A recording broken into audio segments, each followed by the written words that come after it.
Welcome to Living Chassidus. Together, let's live the Chassidus we learn. Good morning, everybody, and welcome to this in the morning, 15 minutes to change our lives. Deep into the Maimer of Hachana, Hachana Tammuz, the last Maimer the Rebbe gave out. Ois Yud, I think Yud base. I can't remember now. My head. Yeah, Yud base.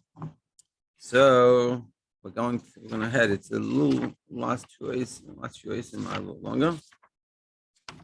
And yeah, let's get into it. Basically, what we were discussing yesterday, or last time we learned, we've gone to this deep point. So until now in the Maimer, until before, we were talking about there's the time of Matan Torah and the time of Achashverosh. And in Matan Torah, the Yidden said Nasiv and Nishma. They took upon themselves. They accepted the Torah. That wasn't ultimately safe from the story of Purim. That wasn't real until came the story of Purim, where they got pushed. That test of faith, so to speak, was pushed, and that revealed that inner connection they had. That became real. Because Nasiv and Nishma, it was just it was like a makif type of idea, and like we see in the fact that and also we said because of this, that's why the Mordechai in his generation, even though like we said Mordechai was like Moshe, but in this aspect Mordechai was even greater than Moshe, because Moshe was his generation was Judea. They were a generation of knowledge. They understood. They learned about Torah, learned about Hashem, and they connected that and that Etzem nefesh was revealed through Moshe was this discussion that he had with Hashem. He made us it was the das the emunah should be with pnimius. But Mordechai in his generation, he brought it out, this idea of das and not just that should be pnimius intellectually, but in actuality, through them having mesiras nefesh, the pearl. Like we said, it wasn't just that they didn't give up on the Yiddishkeit, because as Alter Rebbe says, if your mom dies, they would have just said, you know what, I'm not being Jewish, it's too crazy, chas v'shalom, then nothing would have happened to them, because the decree was against the Yidden. No, and did they not do that? They even have mesiras nefesh stands from Mutrei mitzvahs, and not just that, to gather publicly thousands of people and have Torah mitzvahs and learn together. So that's what we had. And then we said, and that was like sort of the whole Maimer till is test. And we said, and the urban generation does this as well. But then we came in Ois Yud. That was until Ois test. Then we came in Ois test. And Ois test, we said, 1 second. Something a little bit doesn't stim if you pay attention to the story. Because the whole story that we said, that they accepted upon themselves what they had begun, that acceptance that had begun on Matan Torah completed itself on Purim. But when do we say that sentence? We say it's after the whole story, after already when everything became good. It wasn't while they were struggling with mesiras nefesh. So how does that fit in the whole story? We're trying to contrast mesiras nefesh by Mordechai with Matan Torah. But what we're talking about is not the mesiras nefesh, we're talking about after the mesiras nefesh. After when it already was like it was good for them. So what's going on over here? So we said there's really two aspects of mesiras nefesh.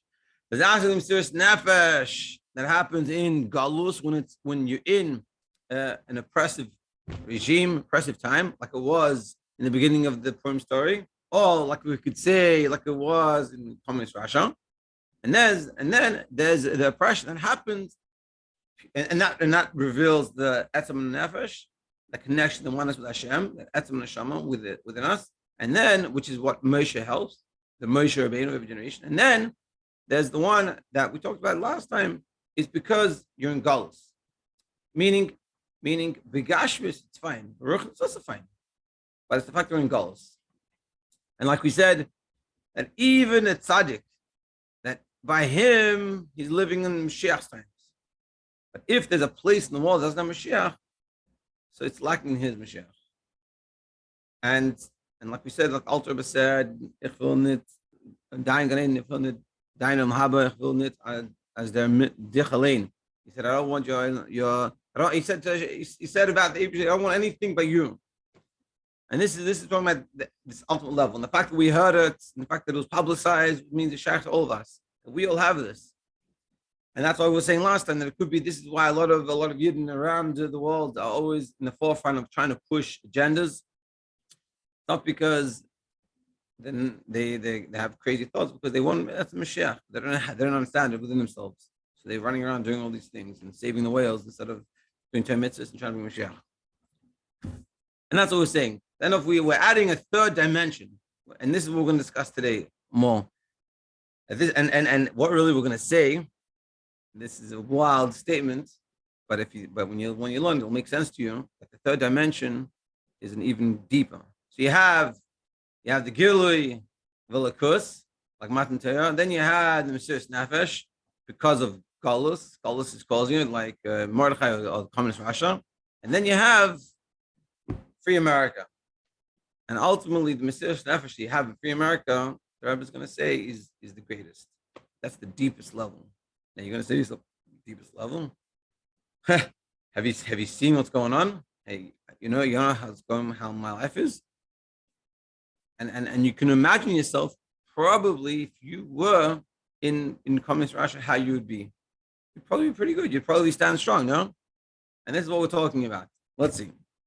Ois Yud. Okay, Yesh Leimar. So we can say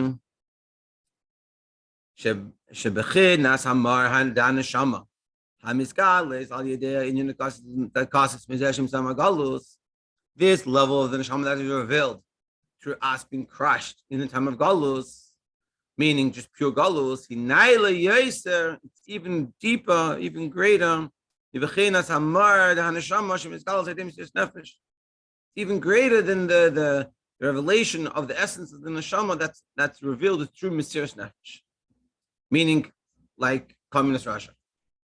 Let's understand this, because we're saying that when we have mesiras nefesh and we reveal our neshama here in 2022 is greater than what the Yidden in Russia did. Now we're not putting down what they did. We're just saying it's a deeper level. How? But so the explanation is like this. Really, we can understand this by understanding why was Matan Torah only the Haskalah.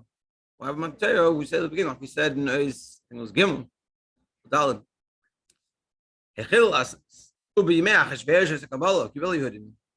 So why by Matan Torah was only the beginning and by Achashverosh was when it was real? Because why did he didn't say Nasla Nishma Matan Torah? Why did we say we're going to do it? We're in the program. Whatever you want us to do, we're doing. Why? Because there was a mountain on top of them, which is Kigili Milmailam. As Chassidus explains, because the real story is that Hashem put on the real story. The story is that Hashem put on a mountain on top of the head and he said, if you're going to keep Torah mitzvahs, good. If not, this will be where you're going to be buried. But on a deeper level, Chassidus is explaining really, Hakagigas is a gilui of Hashem's love for us. And therefore, the inside Nas Nishma. Why? Because when Hashem is showing you his love in such an extent, such a revealed way, so then we're going to say, no, you want to, of course I want to do it. But that's not you, that's the gilui. And that's what we're saying. So by Matan Torah, the reason why it was only Hakabbalah wasn't a full acceptance was because you're having this gil Milamilo. You know, it's like in the middle of Farbrengen. I used to have this when I was a bach. You go, you're Farbrengen, and I'm sure it happens to everyone when you go to a Farbrengen and you get all inspired and you're sitting there and you're like, yeah, I'm in the program, I want to do whatever it is. And you want to do the right thing. And even though you haven't got enough chassidus last week, or even though you haven't done whatever it is, you say, I'm going to do it. That's not necessarily yours. That's a gil money. That's because of the environment you're in. It's like being in seminary and being from making do chittas every day and Rambam or whatever it is, you know, and doing miftzayim and then learning and all these things. This is good, but it's probably, or unfortunately, it could be a gil milamayla. Gil is not bad, but it means it's not yours. It's Gilu's. Now, what happens? Now comes Achashverosh, the time of Achashverosh. Then they had to choose, like we talked about. That the Alter said that if they would have just said, you know what, I'm on the program. This is too crazy. I'm out of here. Nothing would happen to them. And what did they do? They said, no, I'm in the program. I'm doing it. Even though it was literal mesiras nefesh, even though they expected to die. So we have to say this emunah that comes out because of the mazloi chazi emunah mitzad simba, which is ultimately a reason because we see elikus. It has to be this way. Who al derech shekdimu naz lenishma matan teira mitzad gilim meilam. It's beautiful. That was tying in back what we said before. But before we said there's two levels of etzem neshama or the neshama connected with Hashem. One of them is mazloi chazi, of a mazel that sees. There's a lowest level, which is just you intellectually realize it has to be an Eibishter. Then there's a deeper level, which is mazloi chazi. You have a mazel that sees. But that's ultimately your mazel seeing a likus. Two separate things. Then you have the etzem neshama, that your etzem is one with the Eibishter. And so what we're saying is, at the time of Matan Torah, it's like mazloi chazi. It's not the deepest level. Mitzad atzmam hu. So therefore, by Achashverosh, when we took it upon ourselves, we're reaching the etzem neshama. He doesn't scholar. He's kashus b'lekus mitzad etzem neshama.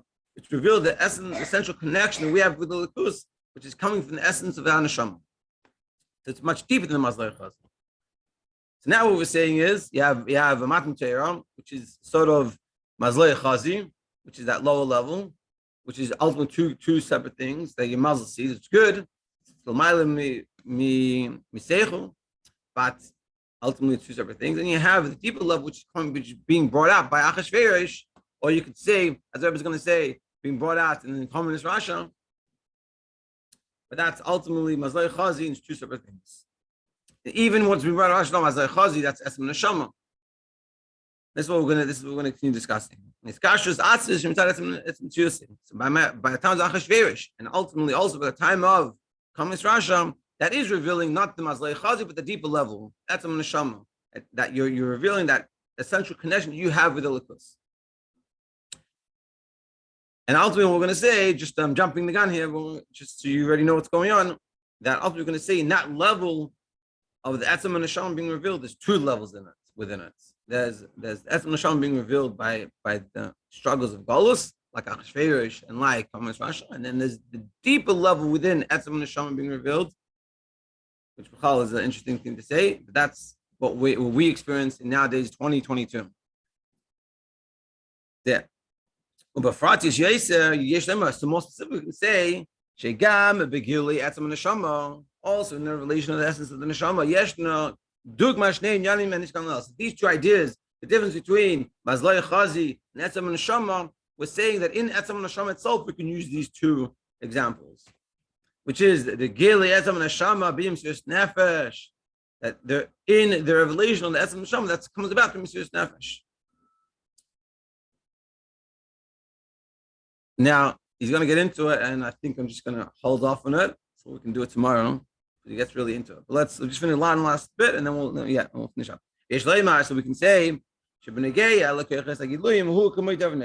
that second, in those two levels within etzem neshama, there's the etzem neshama, and then there's the kerches agiluyim, which is like a davenei stuff, which is like the mazloi chazi. So we're saying in etzem neshama, there's the depth of etzem neshama, and then there's just the depth of etzem neshama, which is like mazloi chazi. And we're gonna give it. He's gonna give example like we see. So we'll go outside today, and tomorrow we will go inside. Basically, I'm talking about how we see by people. Like I told you the story before, and we'll end off actually with the story. It'll be a good idea to end off this way. That Rabbi Weiss said when he came out of Russia, and he met a few years later Hillel Zaltzman. You can read this in the book Samarkand. It's a very, very good read. It really helps you connect to Chassidim, Chassidus, and the realness of it. As in the language of Chassidus, it's called the Achluchas. It's a very good book to read. Really, will put you on the straight path. So one of the things he says that Hillel Zaltzman, he said when he came out of Russia, he went to Eretz Yisrael. Could have been in the late 60s, early 70s, and he was davening Rosh Hashanah in the Lubavitcher shul in Shachin Chabad, Shikun Chabad. The Chabad in Yerushalayim is like the Chabad neighborhood. So he's davening there, and he said he cried. That first year, he was like cried, and he said I didn't cry so much because of the davening as much as I missed being with my friends. And And when he came and met Rabbi Mendel Futterfass, like a year or two later in Crown Heights, Rabbi Mendel said to the Hill, he said, no, how's Avodah in your country? You're finally free. Your whole life you've been sitting there struggling away, and now you're free. And so Hill's husband said, he goes, I miss it. So Mendel, in this story, Mendel goes, yeah, I also found it better, but I heard it recently. I can't remember where I read it. Mendel Futterfass said, you're not surprised? He goes, my best years were in jail. So essentially what we're saying is, and this is sort of the vart, and this is a very deep idea that's like, it's a whole thing, and we need to, but basically what we're saying is, when you're being crushed from Galus because of the communism, like they did, or metaphors being in prison, things like this, it's not coming from the essence of your essence is being revealed, it is being revealed, but ultimately that it's being revealed from something pushing you from behind. And so therefore it could be, and this is what the Rebbe is going to talk about, that when you come to the freedom of America, you're not as firm, you're not as strict. As the Rebbe said to Chassidim that came from Russia, he said, just like in Russia, you knew the Sheikhet, so you should know the Sheikhet in America. They stand on Frumkeit, and if you read in that book, Samarkand, the stand on Frumkeit that they held was a guy that he would never eat bread without gloves on, just in case it was water or something, and it wasn't proper. They were like extreme. When you come to America, as we see, it's much easier to be lax in terms of this. But on the other hand, when we do it, it's not because of everything being forced on us. So therefore, it's really ours. And that's the deepest level of the Neshama being revealed. To be continued tomorrow.